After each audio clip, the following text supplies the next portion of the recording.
Ingon din again, Mark shows all that the Sabbath come the day before the first day. Sa ato pa, ang adlawng ipapahulay gauna sa nahaunang adlaw. O nga ang nahaunang adlaw gasunod sa adlawng igpapahulay. No?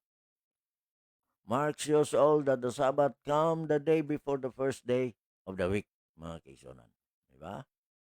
O ginay klaro igsoon, di man mahitabo mga kaigsunan. Karon ang sit up, ang atong kalibutan karon, wa gihapon maor gihapon wa maotro, no?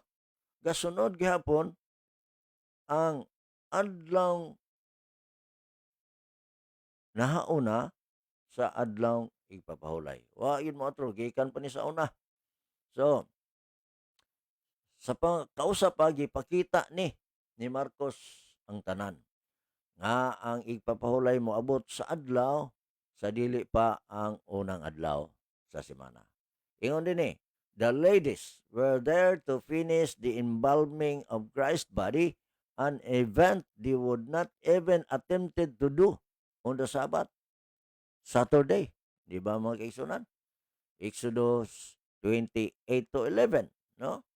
So ang mga babae didto aron tapuson ang pag